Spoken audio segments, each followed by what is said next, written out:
투비소프트는 2000년 설립돼서 2010년 코스닥 시장에 상장했습니다. 주요 사업은 시스템 소프트웨어의 개발 및 공급인데요. 자바스크립트 및 HTML5 기반의 프레임워크, 넥사크로 플랫폼을 기반으로 한국과 중국, 일본 시장을 공략하고 있습니다.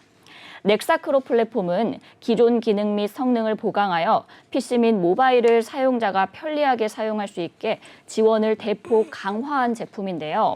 국내 약 4천여 개의 레퍼런스 사이트를 확보하고 있으며 UI, UX 분야 국내 1위의 시장 점유 제품입니다.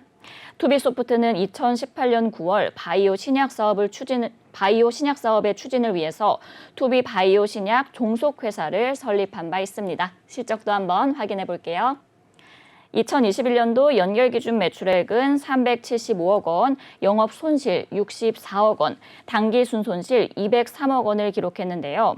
매출액은 전년 대비 3.1% 감소했고 영업 손실은 222.5% 증가했으며 당기 순손실은 22.3% 감소했습니다.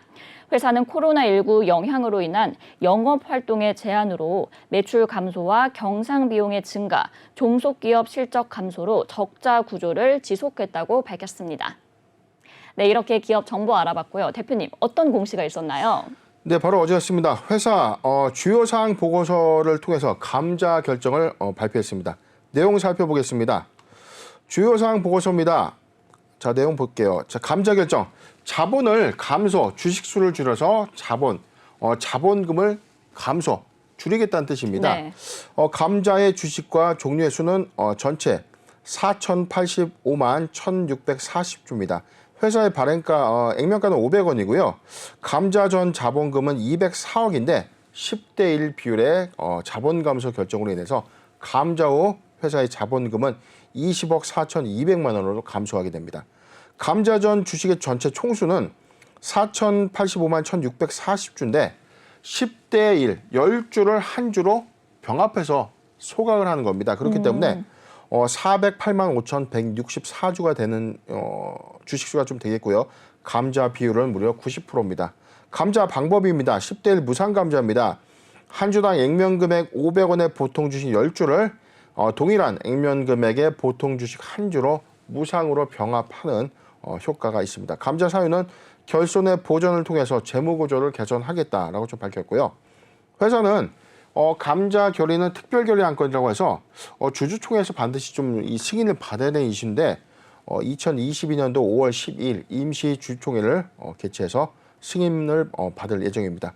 이에 따른 매매거래 정제 예정 기간은 5월 27일부터 6월 17일까지고 신주권 상장 예정일은 2022년도 6월 20일입니다. 기타 내용을 좀 더 보도록 하겠습니다. 네. 자본의 감소는 주주총회 특별 결의와 채권자 이의 절차를 거쳐야 하지만 본건의 자본 감소는 결손 보전을 위한 것이므로 주주총회 보통 결의로 한다. 지금 결손 보전이 원래 감자라는 게 이 3분의 1 특별 결의 요건인데 지금 상법에 따른 이 결손금 보전을 위한 어떤 명분이라면 보통 결의 요건을 하고 채권자의 이의 제출 절차를 생략한다. 자, 명분을 지금 회사의 결손 보전을 명분으로 했어요. 네. 자, 이건 좀 제가 차근차근 좀 살펴보도록 하겠습니다. 그렇기 때문에 2019년 9월 16일을 이 회사에 대해서 구주권 제출과 신주권 교부 장소는 표시하지 않고 한 주 미만의 단수 주식에 대해서는 상장 초일의 종가를 기준으로 현금으로 지급하겠다. 지금 10주가 한 주가 됐기 때문에 8주가 한 주가 될 수는 없는 거죠. 네. 그렇게 되면 8주는 전일 종가를 환산해서 단주 대금을 현금으로 지급하겠다는 공시가 되겠습니다. 네, 이렇게 투비소프트가 10대 1 무상 감자를 결정했습니다.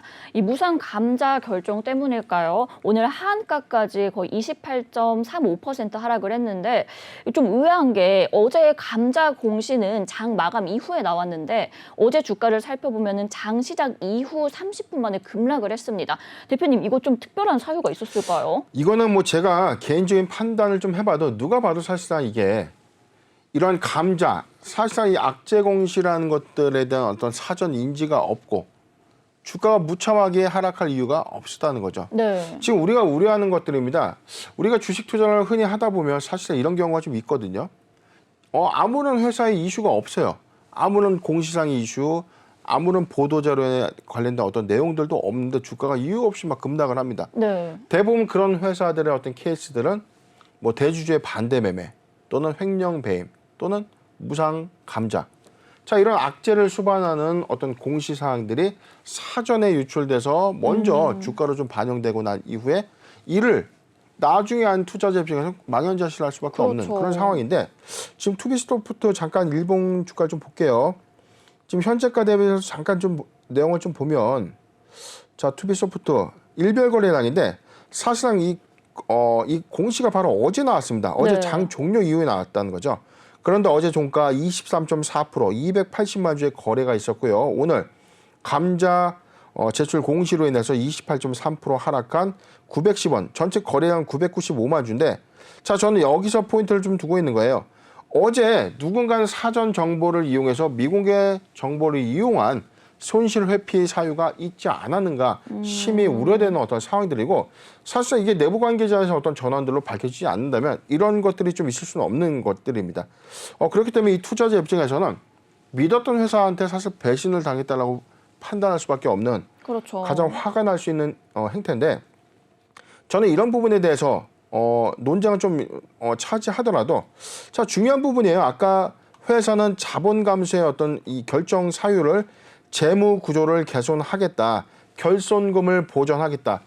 회사가 누적 손실을 지속적으로 쌓이게 되면 회사가 이 손실액이 쌓이는 결손금이라는 게 좀 생깁니다. 우리가 잉여금이라는 것은 이익금이 쌓인다는 이 관점이고 네. 손실 누적액이 계속 쌓인다는 것은 결손금이라고 해요. 근데 이 업황에 어떤 관련된 결손금 보전 처리를 위해서 감자를 단행하는 것보다 회사의 자본 잠식이나 회사의 재무 구조의 어떤 개선을 위한 부분들이 대체적인 명분이 자본의 어떤 잠식 사유를 해소하기 위함인데 지금 내용을 잠깐 보면 회사 감사 보고서 제출된 내용들을 보면 하단 내용을 보도록 하겠습니다. 자본 잠식이 전혀 없어요. 자, 21년도 기말과 2021년도 6월 반기에 자본 잠식에는 전혀 해당되는 사항이 없습니다. 즉 부분적 자본 잠식에도 해당되지 않았는데 회사는 누적 결손금, 누적 손실금이 쌓여 있다는 이유로 이걸 명분화해서 자본 감소를 한다? 자, 저는 이게 심각한 어떤 의문이라는 거죠.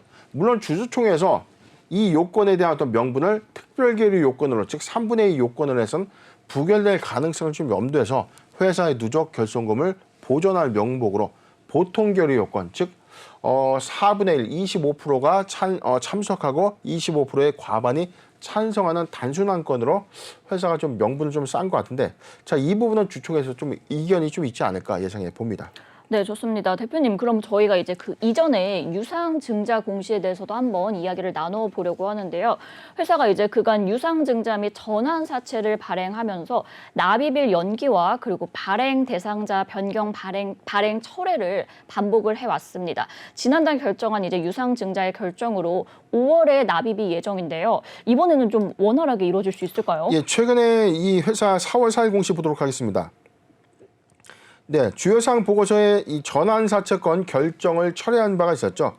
회사가 2021년도 9월 24일, 회사는 작년 9월에 제12회차 전환사채권 발행을 결정했는데 2022년도 4월 4일 연기를 또 했고 2022년도 3월 21일 기공시를 했는데 최종적으로 이 50억 원의 납입을 모두 철회를 한 겁니다. 지금 2022년도 4월 4일 날 납입 예정에 있던 이 50억이 결국에 납입되지 않아서 회사가 이사회 결의를 통해서 12회차 전환사채권의 발행 결정을 모두 철회를 했습니다. 자, 단순하게 지금 전환사채 발행 결정 철회했으니까 뭐 또 불러서 하면 되는 것 아닌가? 아니죠. 공시 리스크가 부각된 셈입니다. 아직 네. 불성실 공시 심의는 없었는데 5월 초순에 좀 예정은 될 것 같아요. 회사는 전환사채권 발행 결정 철회에 따른 불성실 공시법이나 어떤 심의가 좀 예정될 것으로 보여지고 이미 회사는 지난해 불성실 공시 법인에 좀 지정이 좀 되면서 내용을 좀 더 볼게요. 이게 지금 제 기억으로는 6월경이었나 지금 싶었는데 네네. 공시를 좀 더 살펴보겠습니다. 지금 불성실 네. 공시법인의 어떤 심의 내용을 좀 볼 텐데 자, 4번 내용인가요? 자, 내용에서 지금 바로 지금 찾아지지가 않는데 네네. 워낙 정정 공시가 좀 많다 보니까 그러게요. 사실상 지금 찾기가 좀 힘든데 이것까지만 좀 보고 네. 자 지금 내용 확인이 좀 안 돼서 네네. 제가 지금 구도로 좀 설명 좀 드릴게요. 네. 회사 유상증자 결정을 전면 철회하면서 7점의 공시 벌점을 부과받은 바 있었습니다. 1년이 채 안 됐기 때문에 지금 누적 벌점 기준에서는 7점이 남아있는 셈이에요. 네. 이번에 전환사채권 발행 결정이 최종 철회가 됐기 때문에 추가적인 벌점이 부과될 것으로 봅니다. 왜냐하면 고의성 여부를 떠나서 회사는 많은 전환사채 발행 결정을 추진을 했지만 사실상 이게 부득이한 사정으로 인해서 코로나19의 상황으로 인해서 납입되지 않은 걸 어떻게 합니까? 라고 항변을 할 수 있죠. 네네. 그런데 우리가 투자자 관점에서 이건 신중했어야 되는 거죠. 그렇죠. 자금 조달을 함에 있어서 납입 대상자가 과연 납입할 능력이 있는가? 이걸 제일 먼저 봤어야 되는데 지금 이 부분에 대한 어떤 검토를 이사회에서 충분히 했겠지만 결과론적으로는 사실상 회사의 잘못이 큰 겁니다. 납입되지 않는다면 오히려 그 징빙의 세세한 어떤 사항들까지도 확인되지 못했기 때문에 자 우려스러움이 있는데 오히려 지금 투비소프트가 사실상 내부 통제의 비적정으로 인해서 지금 투자주의 환기 종목으로 좀 지정이 됐었죠. 네. 회사는 지금 전환사채권의 어떤 발행 결정이 좀 있었고 최근 4월 14일에는 50억 원의 3호 전환사채의 어떤 납입은 좀 완료가 좀 됐지만 이후에 추가적으로 좀 불려놓은 어떤 유상증자 납입까지 확정되지 않는다면 오히려 추가적인 어떤 벌점 리스크가 부각될 수 있는 셈이죠. 투자자 입장에서 지금 환기 종목의 자금을 납입하기에는 상당히 부담스러운 어떤 상황이 아닌가 판단해 봅니다. 네, 이렇게 투비소프트 불성실 공시법인 심의를 좀 예상해 주셨고요. 어쨌든 결과적으로는 회사 측의 책임이 좀 필요해 보입니다. 추가 벌점 리스크도 부각될 수도 있다라고까지 말씀을 해 주셨는데요. 대표님, 근데 이 확인해 보니까 NFT 신사업과 그리고 바이오 사업에도 투자를 하고 있더라고요. 하지만 이렇게 자금 조달 리스트가 좀 부각된 상황에서 이런 식으로 가다간 재무 구조 개선에 좀 실패할 수도 있을까 싶지 않은데 어떻게 보세요? 제가 판단할 때는 사실은 회사가 자금력이 어떤 한계치라고 보기는 좀 어려워요. 작년에 이미 300억 원의 전환사채 발행 자금을 조달을 했기 때문에 지금 회사는 지금 누적적인 어떤 손실이 극대화되고 있는 관점에서는 내실을 기반으로 하는 어떤 사업의 재정립이 좀 필요합니다. 회사의 주력 사업마저 지금 컨디션이 매우 좋지 못함에도 불구하고 네. 종속회사를 통해서 많은 자금이 필요하는 어떤 이 바이오 회사의 지분 투자, NFT의 어떤 신규 사업에 대한 어떤 전망은 긍정적일 수가 없다고 저는 판단해 봅니다. 네, 좋습니다. 그럼 끝으로 투자 전략까지 한번 부탁드릴게요. 네, 지금 사전에 어떤 감자 공시 이후에 사전에 유출된 것을 보여주는 주가의 흐름들이 좀 보여줬기 때문에 안타까운데 지금 보유자 관점에서는 이 투자 보유자 관점에서는 지금 추세 이탈, 1,000원대를 좀 이탈한 흐름들을 좀 보여주고 있기 때문에 지금 보유자 신규적 매수 관점에서는 매수 금지가 맞고 보유자 관점에서는 지금 추세 대응이 좀 매우 어렵기 때문에 좀 애석하지만 감자 1 이후 동 종목은 저희 오픈방에서 한 번 더 제가 정밀하게 분석을 해드리겠습니다. 네, 좋습니다. 신규 매수는 금지라고까지 정리해 주셨습니다.